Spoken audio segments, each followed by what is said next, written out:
সাকিবকে আমার huge salute এবং রেসপেক্ট। ওর মতো একজন প্লেয়ারকে আসলে টাকা দিয়ে কেনা যায় না। আপনার সাথে যেহেতু এমকেএস এর নামটাও জড়িত, এমকেএস দিয়ে আসলে শুরু করি। সাকিব আল হাসান এমকেএস ব্যাট দিয়ে খেলবে, আপনি অনেকদিন আগে বলেছেন যে আপনার ইচ্ছাও আছে এবং সাকিবও বলেছে। আসলে কীভাবে এটা সম্ভব হলো, কীভাবে যোগাযোগ করলেন? এবং সাকিব তো সচরাচর অনেক টাকা নিয়েই খেলে আসলে, সো সব পুরো গল্পটা যদি একটু বলতেন। প্রথমত মানে সাকিবকে আমার হিউজ স্যালুট এবং রেসপেক্ট, বিকজ ও আমাকে অনেক আগেই বলেছিল যে আমি ওকে মানে অফার দিয়েছিলাম যে তুই যদি খেলা ছাড়ার অ্যাটলিস্ট 2-3 বছর আগে আমাদের এমকেএস দিয়ে খেলবি কিনা, তো বলছে আমি খেলে দিব। তা আমি লাস্ট যখন তাকে আমি ফোন করলাম, যে আমাকে বললো যে আমার ফোন দিস, কথা আছে, আমি ফোন দিলাম, বললো যে এমকেএস আমার কন্ট্রাক্ট শেষ হচ্ছে অক্টোবরে, আমি এমকেএসের সাথে ইন্টারেস্টেড। তা আমি তো ফার্স্টে একটু নার্ভাস ছিলাম যে ও কী পরিমাণ অ্যামাউন্ট নিবে না নেবে। তো বিশ্বাস করেন আমি মানে খুবই অবাক হয়েছি, ও যেভাবে আমাকে সম্মান দেখাইছে, আমি ওর প্রতি অনেক রেসপেক্ট বেড়ে গেছে। কারণ ওর মতো একজন প্লেয়ারকে আসলে টাকা দিয়ে কেনা যায় না।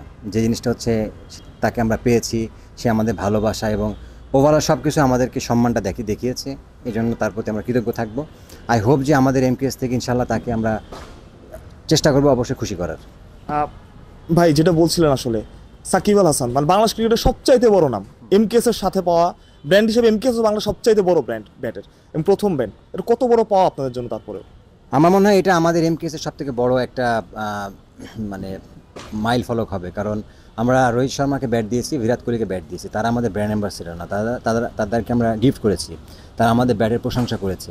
At the same time Shakib যখন আমাদের ব্যাট দিয়ে খেলবে, অবভিয়াসলি এটা আমাদের জন্য অনেক বড় একটা মানে মাইলেজ বলেন, আমাদের জন্য পজিটিভ একটা বিষয়। কারণ সাকিব তো যে কোনো ব্যাট দিয়ে খেলতে পছন্দ করবে না। সো অবভিয়াসলি আমরা সাকিবের জন্য যে ব্যাটটা বানিয়ে দিব এবং ওকে যে মানে ওর যে সার্ভিসটা আমরা দিব, আই হোপ যে ওদের বিদেশি কোনো কোম্পানি থেকেও কম হবে না।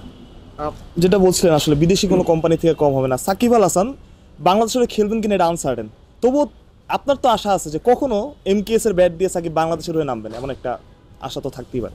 না, অবশ্যই আমি ডেফিনেটলি চাইবো অ্যাটলিস্ট সে বিপিএল জন্য খেলে বাংলাদেশে এমকেএস দিয়ে। এবং সব কিছু যদি ঠিক থাকে, যদি উপরওয়ালার যদি মানে সব কিছু যদি প্ল্যানিং ঠিক থাকে, ডেফিনেটলি সাকিব দেখবেন একদিন খেলবে।